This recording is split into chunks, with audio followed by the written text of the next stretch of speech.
Hi, friends. It's been a few days, and I'm really excited to come back to these daily vlogs, these daily conversations with midwives all around the globe. And today I have the great pleasure of inviting a mentor and a friend of mine from Alaska. So, Anna, welcome. Go ahead and click that request to join, and we will have our little combo.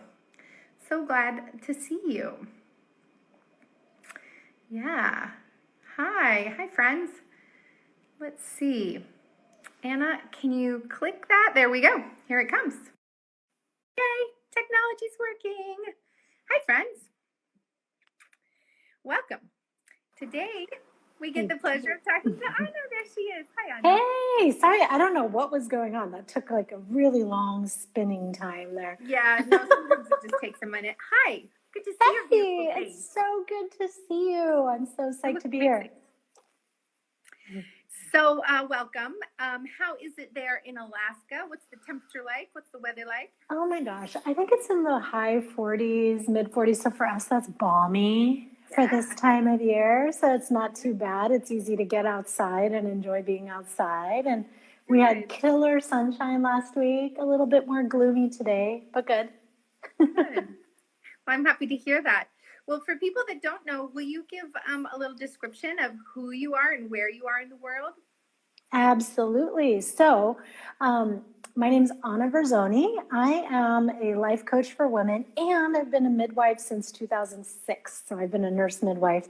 I went to Frontier Nursing University, got trained out in the barn there in Hayden, Kentucky, and worked in a migrant farm worker clinic for a long time in Southern Oregon, and then came up to Alaska, worked at the Alaska Native Medical Center, and now I work locums as an OB hospitalist, so like a laborist. And so I combined that with my life coaching work, and I founded an online program called Freedom School. And I started off my life in California, went up to Oregon, now I'm in Alaska, so I don't know where else north there is to go, but maybe I'll do the flip and then end up somewhere south for once, which I wouldn't mind. Yeah, totally. Well, I went so far south this year. I'm in the southern hemisphere. I know, right? So crazy. Yeah, it's really crazy. Well, we've got to adventure many times together, both planned and accidentally, which is really fun. We ran into each other in Maui once, and then we've gotten to adventure in Alaska and in Mexico and all kinds of fun things. And it's really good to see your face. And one of the reasons I really wanted to talk with you during these really crazy times is to get your perspective on that thing called freedom that you and I have lived and discussed, debated, explored, that seems to be really missing from people's lives right now. And I wonder if you would make a comment on, first of all, like what freedom means to you. It means so much you named a school that. And then also, what are we all to do in these times? Yeah, so, I really have found that in my 20s and 30s, I'm 46 now, but in my 20s and 30s, freedom for me was about the freedom to do things, right? The freedom to live wherever I wanted, the freedom to be my own boss, the freedom to have as much time off as I needed. And it has evolved to be an increased awareness about freedom from, like, what am I free from now? And, one of the things that I think we often don't think about when we think about freedom is the freedom from being a victim to our emotions and being a victim to external circumstances. So, really, I think on the, yes, freedom, location independence, financial independence, and all that is part of the equation, but the deeper, more sustainable form of freedom is the freedom from external things that control us, or the freedom from our emotions constantly dictating how our day goes or how we construct our lives, and feeling powerless. And so for me, freedom now, I think, is more holistic than it was in my earlier years. And I think that just reflects the seasons of life, right? But I think, where I focus now more in my coaching is that freedom from those things that we have more control over all the time, right? Well, basically ourselves. So, yeah, those are my initial but this loss of freedom is real. I mean, like, I think I remember that you have been a climbing guide in the Himalayas, and that you have traveled everywhere. You just spent a lot of time in the Philippines, right? Oh, yeah. No, I mean, I still travel a ton. Like, I mean, the reason, like, people always ask me, why did you stop being a midwife? Like, full time, like, you're so good at it. And I'm like, I didn't want to do it full time because I wanted the freedom to travel and to be gone for 12 weeks and not feel guilty about it or have people devastated by it or something like that. And so I really needed to find a balance for me. And for me, that was doing hospitalist work. Like, you know, it wasn't my ideal setting, but I still got to catch babies and be with moms and create the best environment possible and have my freedom while I was at it. And so, but right now we're not. But right now I'm not. And so no, exactly. I'm just wondering, like, how are you dealing with that personally, and how would you recommend others? Like, I am not traveling right now. Yeah. After having been on the road for 4 years, and it's really affecting me. And even those people who don't travel regularly, I'm just wondering, like, how you're dealing with it and what you recommend. Yeah. So I had 4 trips canceled. Like, I got back from the Philippines mid-January. I'm pretty sure we all got COVID because from the flights, we took 19 flights that trip. We stayed in a city that was pretty much like 80% Chinese, I felt like, you know, on vacation. And then our whole family had like high fevers and whatnot and really weird stuff and super sick, very intense respiratory symptoms. And our family hardly ever gets sick. And like, and I was so tired after that I didn't schedule any travel until late March, but I had plans to travel to like 4 different places and had to cancel those over the next couple months. And the way that I've been dealing with it is really using this time to work on that internal freedom. Like why does this suck, right? Oh, the only reason that this sucks right now is because I think things should be different than they are. Right? It's sort of like, I think about all the people that also just have it worse, like in India, where, you know, they would love to be able to have social isolation, but they can't. They're in cramped quarters and they don't have the privilege of doing that. And so I've been really trying to cope with it by, I mean, I really believe that our thoughts create our feelings, which drive our actions, which create our results. That's one of the premise of everything I teach. So whenever I'm feeling shitty about something, sorry if I'm not supposed to swear. No, this is my channel. You forget. It's okay. Yeah, exactly. But if I'm feeling that way, it's easy to say, well, of course we feel this way. We're not allowed to do all these things we're used to. Humans are social creatures and we're not being social. And I hate staring at a computer screen. And it's like, well, you could choose that, but how is that serving you? So then really doing the thought work of like, okay, my thoughts are actually optional. I can choose to make this what I want. You know, just like people have chosen to take lifetime prison sentences and use it as an opportunity for enlightenment. And okay, I'm in prison. I have all the time I want to meditate, right? I have all the time I want to explore these things. Like, we can take any opportunity and choose how we want to feel about it. So, you know, I get really bored sometimes, but then I just catch myself. Like, why am I feeling bored? It's not because I'm stuck inside. I mean, I have paid money to do retreats where all I do is sit and meditate and eat and silence. Like, I pay money to do that regularly throughout the year. And like, now I have this opportunity. It's just not my choice right now. So you can create suffering from it, but I'm choosing to just reframe it. And some people are like, but that's just brainwashing something that's not real. And I'm like, no. The other perspective of this sucks and it's awful, that's not any more real than choosing a more positive perspective of it. And it doesn't mean that you ignore the suffering of others. It doesn't mean that you don't have self-compassion, because I think what some people feel is like, well, I'm just supposed to buck it up and pretend everything's awesome. And it's like, no, you can have some self-compassion, ask yourself, oh, I'm so sorry, Augustine, this is so hard right now. What do you need? Do you need to like journal? Do you need to take a hot bath? Like, what can you do? What do you need right now that is in your control, right? That you can do. And then shift, right? So it's not either or. Like you can be with the suffering of others, you can be with your own suffering and choose not to get lost in it. Yeah.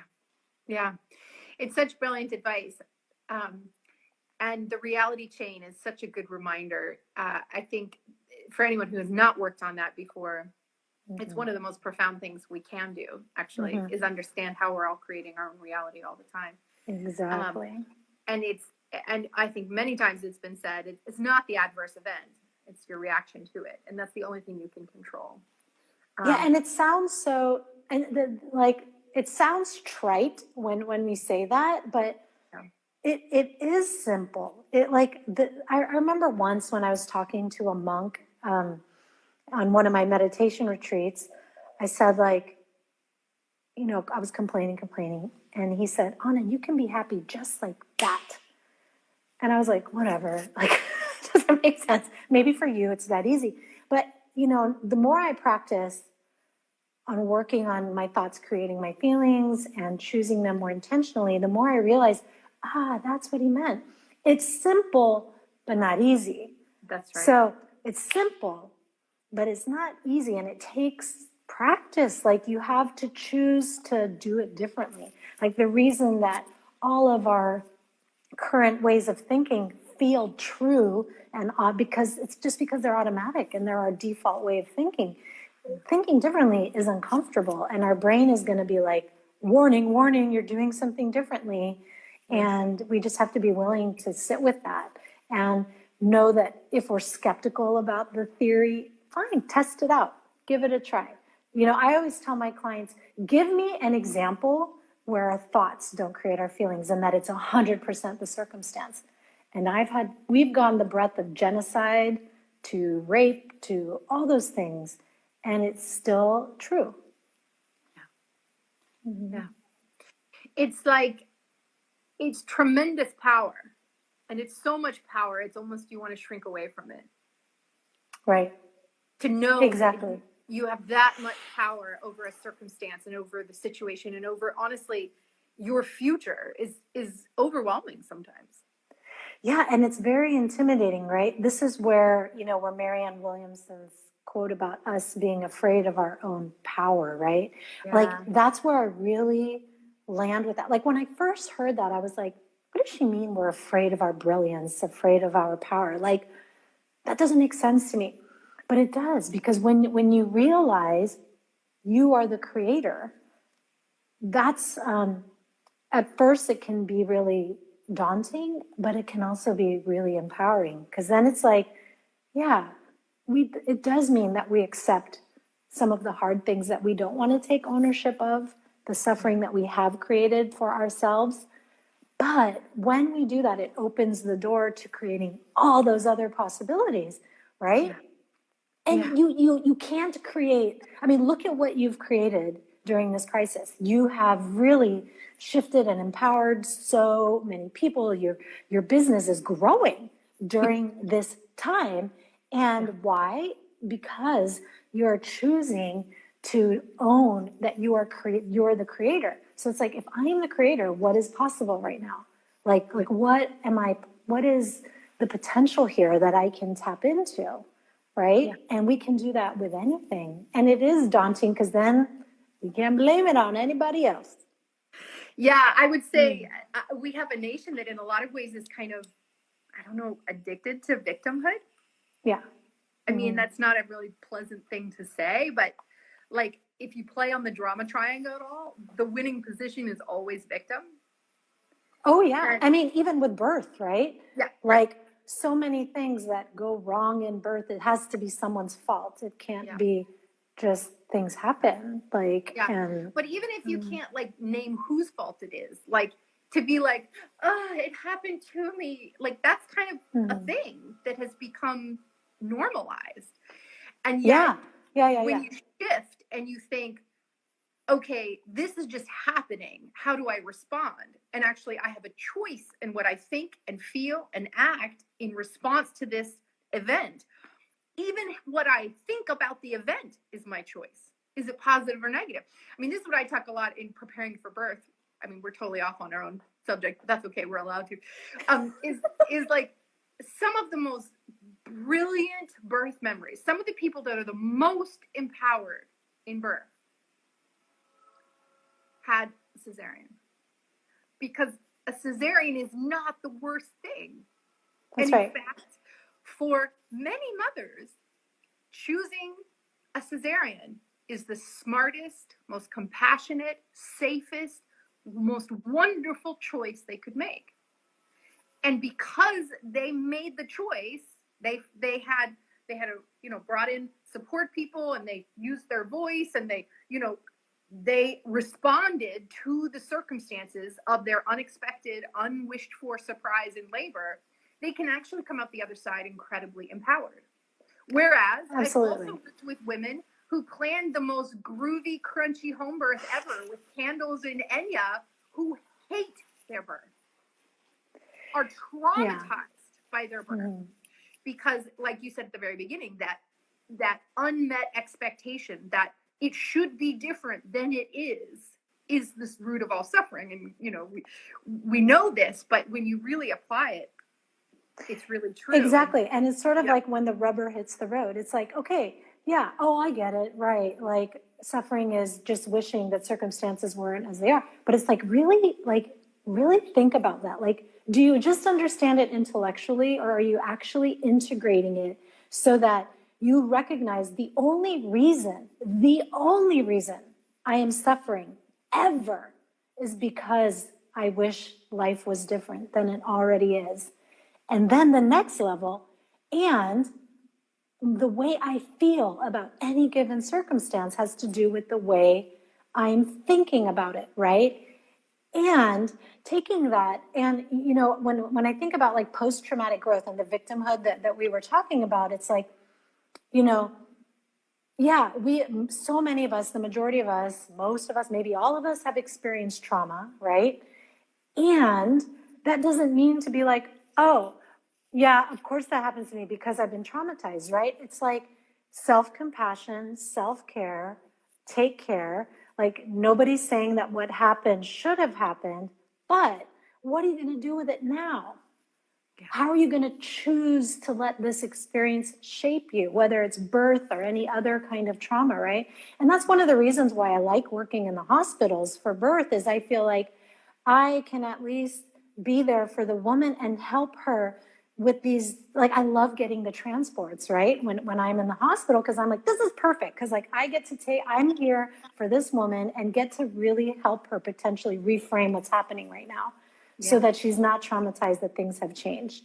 And that we can go, hey, this is happening because it should be. Yeah. That's, how do we know? Because it's happening. Everything's happening as it should be right now, right? Yeah. Yeah.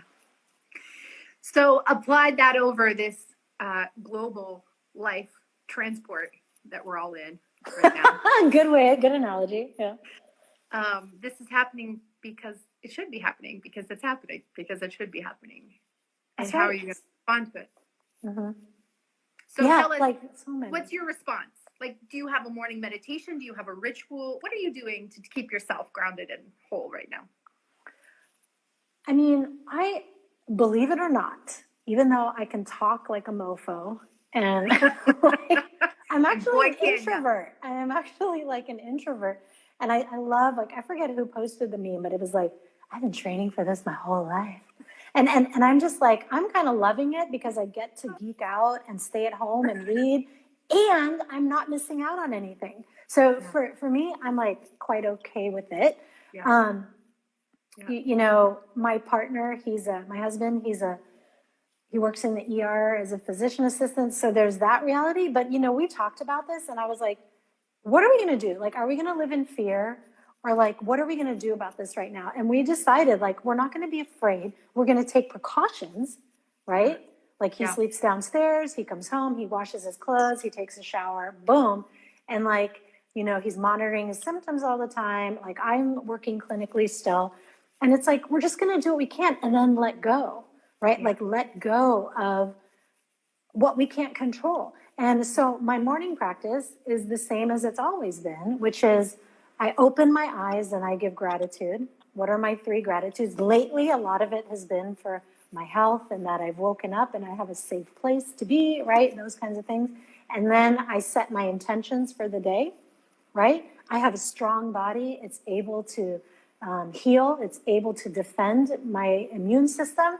Like, I know that I'm strong, right? And then I visualize that. I feel it. I feel my strength. I feel my health. And then I set my intention, like, what is the one thing I need to do today to feel like I'm moving towards my goals? Because a lot of people have put everything on hold. Oh, it's the pandemic. I can't think about my dreams and my goals and my life that I want to create. And it's like, no, girl, you got to keep going through anything, because there will always be an excuse to stop moving towards your dreams. There will always be an excuse to stop creating the life that you want to live. So what are you going to do today, even in the middle of this, right? Yeah. And then I do my meditation, and then I do my physical activity. I have my tea, and I just get on with it. Yeah, I just get on with it, and I'm like, my income has changed, right? Like, that's real. Like, not as busy, things are changing, but it's like, okay, am I making enough to pay the bills? Yes, I am. Okay, stop worrying about the income. Start creating. What can I create now, right? Pivot's the common word, but it's like, what else can I do? And love on my people. So that's how I've been doing that. What about you? What have you been doing? I'm actually working more, and my income is up during this. Right. I mean, I came into this being a coach for online business. So there you go. Had the right niche there, because that's what I'm doing before this even. And I'm also halfway around the world, and so I've been sort of funky sleeping because I'm trying to be in the daylight and also do the American time zones, which is really funny. But I've been doing much of the same. I mean, I have a lot of gratitude, so much gratitude. I mean, the way that things landed, the amount of blessings that I have received in this whole transition have been exceptional. So I'm in deep gratitude. And I'm getting to help lots of people right now as they learn, relearn, discover, reinvent their own offerings to the world. And that's right. I mean, I love it so much. It's like midwifing. I mean, midwifing people's expression digitally is really no different. It's the same mechanism. Like, how do we transform and birth our dreams is the same as physically as it is spiritually. So that's been really fun. Yeah. And I'm also worried. I mean, there's a real worry for me that is present all day, every day. And I have caught myself with the desire to, like, Pollyanna it away, be like, oh, more Netflix. Oh, like, look at the blue sky and the pretty birds and everything's great with the world, and just keep, and yet I can't turn off the worry, because there's some massive inequities that existed pre-pandemic that are now accentuated. Right. Like the example I was giving about India and people not being able to even do like wash their hands. They can't wash their hands. They can't and so, one of the things, I did a call on this, and there's a lot of healthcare providers on. And one of the things I had talked about was like creating the time to devote 100% to that worry and then to let it go. Because like having it intrude all day is like not helpful. And so instead, really being like, okay, right now I'm going to grieve. Or right now I'm going to worry. I'm going to give myself 10 minutes. I'm going to drop in. I'm going to be with the suffering of the world. I'm going to allow time for it. But like, how is it serving, right, to worry? Worry is such a, it's a sort of deceptive thing, because we think if we worry that it'll help us solve problems. We think if we worry, it'll protect us. But it doesn't, right? It's so, and then doesn't and at some all. people have this story, if I'm not worried, that means I'm not being compassionate. And it's like, absolutely not. Like, if like, do you think Mother Teresa, like, was constantly walking around thinking about the suffering of everyone? No. Like, she wouldn't have been able to do what she did. Like, she realized the suffering and was like, I'm going to have different thoughts. How do I change this? What else can I do? What do these people need the most? Those are the thoughts. Yeah. Motivation, determination, those are the feelings that created the solutions. Not worry, not pity. Those things did not. So we have this false perception that those things create solutions, or that we're better people if we feel them. So I just really want to caution everyone, compassion is important. We feel it, we drop into it, we send our love, we do what we can, but then we have to get out of incapacitating energy, right? Yeah. It's not the compassion, like, I mean, the compassion is helpful, but then we dive into feeling defeated, feeling overwhelmed, feeling helpless. Those are the things we have to watch out for, right? Yeah. So, yeah. They're very real. And I mean, I feel like I have a very clear mindfulness practice, and yet. Yeah. Like, it comes in. It comes in. And, yeah. And, you know, because you're human, it will always come in. It should come in, otherwise you're a robot, right? but it's just like the awareness. Like even the Dalai Lama, people are like, do you still get pissed? And he's like, of course. But it passes. Yeah. It passes. Yeah, actually that Pema Chodron quote has been what's really been medicine for me these days. It's which one? You are the sky. Everything else is the weather. Yeah. And so if I can find my center, standing under the bright blue sky in the southern hemisphere, and just remember that these fits of hysteria, tears, anxiety, worry, it does just pass. I mean, this is one of the most profound and intense enlightenment meditation awareness experiences I've ever had, because I can practice. Yeah. Every moment, every day, witnessing how it does pass. It does. People don't believe it until you see it. That's why you and I, we've done a lot of work, you know, like I feel like I've done a lot of work in the past, and yet this is a really good practice right here, you know. This is like final exam. Is it? Although I think you had your final exam like before with all of everything, right? Like you've had several final exams. So it's like, but this is why we practice. This is why we train, right? Yeah. For exactly these things. And so no, I love how you point that out. And just to, like I said, it doesn't mean to push all that away and move to like, focus on the positive. Yeah. Like, that's not what it is. It's like, sit with it and say like, because we can choose to feel hard emotions. Like, that's just as much of a choice. And like, I want to choose grief sometimes. I want to sit down and cry because of the suffering of other people. And I'm choosing that, right? Because that helps me. But when something isn't serving you or anyone else for that matter, we really have to question, like, why am I in here? My kind of trick is like, when I've thought the same thought 3 times, I have to do something different. That's a good one. Yeah. Like, I'm 3 strikes. Like, the people in India. The people okay, time for a walk. This is not helping. Yeah. Like that kind of regurgitating your own anxiety or anxiety for anyone else or anything else is not constructive. It's not beneficial. It's not serving me. It's not serving anyone else.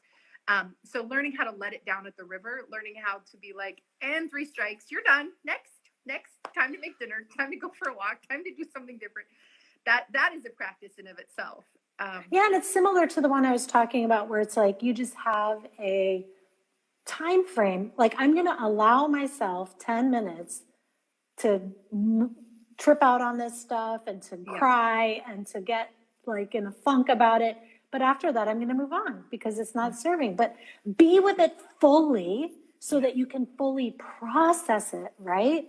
Yeah. Instead of like resisting and pushing it away. It's like, okay, my brain is trying to tell me something here. And what I found is like, when we're not giving it 100% attention, it keeps coming at us all day. And then when we say, fine, like I'll tell my coaching clients sometimes if they're complaining, I go, okay, hold on. You've been 10 minutes now complaining about your ex. You have 2 minutes to fully vent, and then we're done. And then they vent for like 30 seconds, and they're like, oh, I guess I have nothing else to say. Because they were like fully present with it and let it out. And then they can move through it, right? But when you're not feeling heard and when your brain is like, you're not hearing me, I'm really worried about this, then it keeps coming at you. That's brilliant. Yeah. Yeah. So just remember, you are the sky. Everything else is the weather. You are the sky. Everything else is the weather. Let the storm just batter you for a minute, and then it blows away. Let the storm rage on. God, you've been listening to I have a 5-year-old. Yes, I'm sorry. I hate that song. Most of America hates that song. Oh my gosh. Well, you know what? I love you. And I'm so glad to connect with you again. And this has been delicious. I'm happy to share it with my community because I think you have so many wise words. If people wanted to come find you, where would they find you on the Twitter inner spheres? Yeah, Verzone.com. And if you don't know how to spell my name, freedomjunkie.com will take you to the same place. There you go. Thanks, Anna. I appreciate you so much. Let's stay in touch, okay? Okay. Bye, everyone. Bye.